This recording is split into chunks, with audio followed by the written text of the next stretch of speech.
Now let us see about the converse of Thales theorem or converse of BPT theorem. Previously we have studied about the Thales और the basic proportionality theorem. आज हम उसका converse पढ़ने वाले हैं. देखिए converse में हमें क्या प्रूव करना है आपका. If a line divides any two sides of a triangle in the same ratio, then it is parallel to the third side. हमने बीपीटी में क्या पढ़ा था कि अगर एक लाइन आपकी पैरेलल ड्रॉ होती है तो वो अदर टू साइड को सेम रेशियो में डिवाइड करती है. लेकिन यहाँ पर क्या है, ट्राइंगल के अंदर एक ऐसी लाइन ड्रॉ हुई है जो कि उसकी टू साइड्स को सेम रेशियो में डिवाइड कर रही है. तो हम बताना है कि वो थर्ड वाली साइड की क्या होगी, पैरेलल होगी. मान लो the same name triangle will take. जो हमने बीपीटी में ट्राइंगल लिया था वही ट्राइंगल हम यहाँ पर भी लेते हैं. आपका ट्राइंगल का नाम क्या है, आपका ट्राइंगल ABC. लाइन भी हमारी DE है. क्या है लाइन आपकी, DE. लेकिन बीपीटी में क्या दिया हुआ था आपका कि DE was parallel to BC. तो यहाँ पर हमें प्रूव करना है DE parallel to BC. What they have given us कि जो ये आपकी लाइन DE है ये अदर टू साइड को सेम रेशियो में डिवाइड कर रही है. It means AD upon BD will be equal to AE upon CE. That is given to us. तो प्रूफ कर देंगे. हमें क्या बताना है आपका, DE पैरेलल टू BC. क्या बताना है, DE पैरेलल टू BC बता देंगे. दिक्कत देगा कोई दिक्कत? अबे बोलो.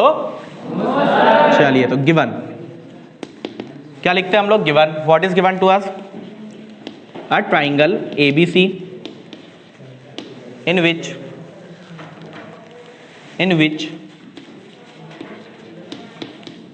DE divides two sides of triangle in which DE divides two sides of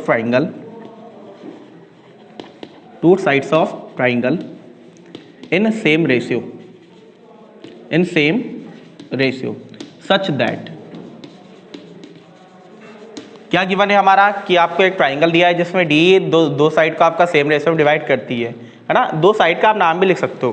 triangle ABC in which DE divides AB and AC into the same ratio भी लिख सकते हो आप. ठीक है. देन सच दैट आपको क्या मिलता है आपका कि AD upon BD will be equal to AE upon CE. इसे आपने नाम दिया इक्वेशन नंबर 1. क्या नाम दे दिया इसे हमने, इक्वेशन नंबर 1. गिवन में हमने इक्वेशन को नाम दे दिया. ठीक है. टू प्रूफ, क्या प्रूफ करना है, इधर लिख लेते हैं. चलो टू प्रूफ मुझे क्या प्रूफ करना है आपका कि DE पैरेलल टू BC. क्या प्रूफ करना है आपका, ये DE है ना, DE पैरेलल टू BC. देखिए करते हैं प्रूफ. अब देखो आपको यहाँ पे प्रूफ करना है तो आप थोड़ा कॉन्ट्रडिक्शन की तरह इसको यूज करोगे कि क्या मान के चलेंगे हम कि जब हम प्रूफ करना है आपका DE पैरेलल टू BC तो हम लोग मान के चलेंगे आपका कि DE is not parallel to BC. क्या मानेंगे हम लोग, DE is not parallel to BC. तो जब आपका DE BC के पैरेलल नहीं है देन डेफिनेटली कोई ना कोई लाइन तो होगी जो कि BC के पैरेलल होगी. तो हम एक लाइन ले लेंगे आपका DF. क्या लाइन ले लेंगे हम लोग, DF. That will be parallel to BC. बात आ रही समझ में. हम लोग क्या मानेंगे, DE is not parallel to BC. तो definitely there is another line DF that is parallel to BC. ठीक है. तो हम लिखते हैं लेट या सपोज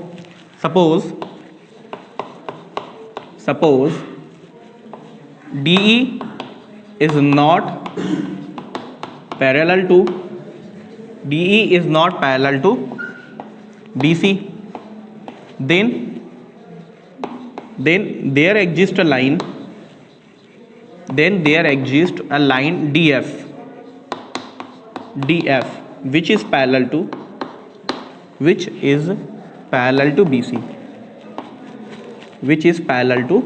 BC. मतलब मैंने क्या माना कि जो आपका DE है वो BC के पैरेलल नहीं है. तो डेफिनेटली एक और कोई लाइन है आपका DF. ले लेते हैं लाइन DF. ये होगी हमारी लाइन DF. क्या होगी लाइन आपकी DF जो कि किसके पैरेलल है, आपका BC के पैरेलल है. बात आ रही समझ में इतना. अब जब आपने कहा DF पैरेलल टू BC, क्या कहा आपने, DF parallel to BC, then by Thales theorem क्या लिखते हैं हम लोग, in triangle ABC DF parallel to BC. DF किसके पैरेलल है आपका, BC के. तो वाई थेल्स थ्योरम. अभी हमने पढ़ के आए थेल्स थ्योरम. क्या पढ़ के आए थे हम लोगों ने, थेल्स थ्योरम. वहां पे हम लोगों ने थेल्स थ्योरम में आपका क्या पढ़ा था कि अगर किसी भी साइड के पैरेलल आप एक लाइन ड्रॉ करते हो तो वो अदर टू साइड को सेम रेशियो में डिवाइड करती है. तो क्या हो जाएगा आपका, AD upon BD will be equal to AF upon CF. होगा कि नहीं होगा, बात आ रही समझ में. तो क्या होगा हमारा, AD upon BD will be equal to AF upon CF. इससे मैंने नाम दे दिया इक्वेशन नंबर 2। कोई दिक्कत? कोई दिक्कत? क्यों किया मैंने ऐसा? मैंने जब कहा आपका डी एफ बी सी के पैरेलल है तो by the Thales theorem A D upon B D will be equal to A F upon C F. Any problem in that? अब देखो from equation 1 and 2, from equation 1 and 2 आपका equation 1 और 2 में क्या दिया हुआ है? इक्वेशन 1 में क्या दिया था आपका? A D upon B D will be equal to A E upon C. Similarly equation 2 में क्या दिया है? A D upon B D will be equal to A F upon C F, है ना? मतलब दोनों का एल एच एस क्या है आपका? इक्वल है, तो आर एच एस भी क्या होगा? क्योंकि things which are equal to the same thing are equal to one another. तो हमने कहा फ्रॉम इक्वेशन 1 एंड 2, ऊपर लिखे क्या? ऊपर लिख लेते चलो। फ्रॉम इक्वेशन 1 एंड 2 जब एल एच एस इक्वल है तो आर एच एस भी आपका इक्वल होगा। तो आपने क्या लिखा? A E will be equal to C E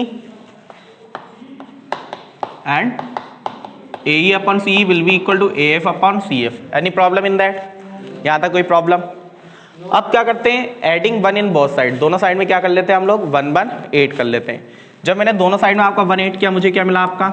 A E upon C E plus 1 will be equal to A F upon C F plus 1। मिल गया आपको प्लस 1? मिला प्लस 1? दे। अब लेते हैं हम लोग एलसीएम। इधर मैंने एलसीएम लिया, एलसीएम लेने पे मुझे मिला एलसीएम आपका सी ई, तो what will be get? A E plus C E. Similarly यहाँ पर आपने एलसीएम लिया आरएचएस में, एलसीएम क्या हुआ आपका? सी एफ, तो आपको क्या मिलेगा? A F plus C F. अब let us come on the diagram.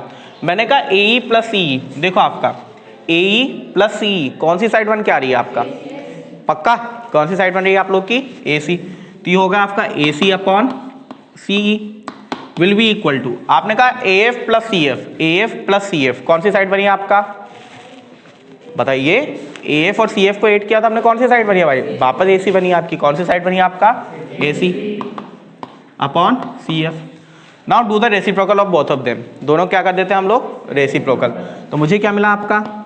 या फिर ऐसा करो, ए सी से ए सी कैंसिल, ए सी से ए सी कैंसिल, ऊपर भी 1 बचा, इधर भी 1 बचा, बचा आपका 1। क्रॉस मल्टीप्लाई कर लेते हैं। क्या कर लेते हैं हम लोग? Cross multiply. तो what will be get? C F will be equal to C E. क्या मिल गया आपको? C F equal to C E. मतलब कि ये जो सी एफ वाली साइड है और सी ई वाली साइड है, दोनों क्या है आपकी? इक्वल है। और when they can be equal, ये जब दोनों इक्वल कब होंगी? जबकि आपका एफ और ई दोनों एक ही जगह पर हो। ये दोनों इक्वल कब होंगी? जबकि एफ और ई आपका एक ही जगह पर हो। जब आप कह रहे हो कि दो साइड सी एफ और सी ई आपकी इक्वल, इट मीन्स ऐसा कब पॉसिबल है? जबकि एफ और ई क्या हो आपका? एक ही पॉइंट पर हो। और जब ये एक ही पॉइंट पर होंगे उसे कहा जाता है कोइंसाइड होना। क्या कहलाता है आपका? कोइंसाइड। तो हम लिखेंगे it is possible, it is possible only when E and F are coincide. E and F coincides. E and F coincides. कब पॉसिबल है ये आपका? कि जब आपका E और F coincide करे। तो देखो अगर E और F coincide करता है तो मैं मान के चला था, मैंने क्या मान के चला था आपका? कि DF किसके पैरेलल थी आपका? BC के पैरेलल। DF किसके पैरेलल थी आपका? लेकिन आपने कहा E और F कोइंसाइड करते हैं, दोनों एक ही जगह पर। तो जब DF BC के पैरेलल तो DE भी BC के पैरेलल होगी, होगी होगी। तो therefore hence DE parallel to BC, hence proved. ठीक है, in that way we can prove the converse of the Thales theorem, है ना? एक बार और बात समझना। मुझे क्या प्रूव करना था आपका? If a line divides any two sides of a triangle in the same ratio then it is parallel to the third side. तो हमने लिया हमारा ट्राइंगल ABC। क्या लिया हम लोगों ने? Triangle ABC। उसके अंदर हमने ले लिया एक लाइन DE। कौन सी लाइन लिया आपका? DE, जो कि आपका AB और AC को सेम रेशियो में डिवाइड कर रही थी। तो ये हमें गिवन था AD upon BD equal to AE upon CE। मुझे क्या प्रूव करना है? DE parallel to BC। क्या प्रूव करना था हमें? DE parallel to BC। तो हमने क्या मान के चला? हमने कहा लेट कि DE is not parallel to BC, DE BC के पैरेलल नहीं है। तो जब DE BC के पैरेलल नहीं होगी तो डेफिनेटली कोई और लाइन होगी जो कि BC के पैरेलल होगी। तो हमने माना एक लाइन है आपकी DF जो कि किसके पैरेलल है आपका? BC के पैरेलल है। तो आपने कहा कि DF पैरेलल टू BC। लेकिन जब DF पैरेलल टू BC होगी तो in triangle ABC by basic proportionality theorem या बाय थेल्स थ्योरम क्या मिला आपको? AD upon BD will be equal to AF upon CF। मिल गया आपको, क्योंकि अभी आपने थेल्स थ्योरम पढ़ी थी इसके पहले, आपको मिल गया। देन आपने कहा इसको नाम दे दिया आपने equation number 2। Then from 1 and 2 things which are equal to the same thing are equal to one another. तो आपको क्या मिला? AE upon CE will be equal to AF upon CF। दोनों साइड में आपने क्या किया 1 1 8 कर लिया, 1 1 8 किया आपने। जो आपने 1 8 किया तो आपने फिर लिया दोनों का एलसीएम, क्या लिया एलसीएम, इधर एलसीएम आया आपका सी, तो what did you get AE plus C and RHS में आपको क्या मिला एलसीएम CF, तो क्या मिला आपको AF प्लस CF। आपने देखा AE plus CE, AE plus CE कौन सी साइड बन के आई थी आपका AC, similarly AF plus CF भी कौन सी साइड बन के आई थी आपका AC, AC से AC आपने कर दिया कैंसल, डिवाइड करो, डिवाइड में क्या ऊपर 1 1 बचा, फिर आपने क्या क्रॉस मल्टीप्लाई, तो आपको क्या मिलेगा CF इक्वल टू CE, क्या मिला आपको CF equal to CE। But CF और CE कब आपके इक्वल हो सकते हैं, when E and F coincide, कब हो सकते हैं इक्वल, जबकि E और F आपका एक ही जगह पर हो, E और F आपका एक ही जगह पर हो। जब E और F एक ही जगह पर है तो आप मान के चला था आपने कि क्या है आपकी DF पैरेलल टू BC है, क्या DF पैरेलल टू BC है, तो जब E और F एक ही पॉइंट पे तो DF BC के पैरेलल, तो DE भी क्या होगी BC के पैरेलल होगी, तो therefore DE parallel to BC, hence proved। In that way we can solve the converse of Thales theorem। I hope all of you understand about it। Thank you very much।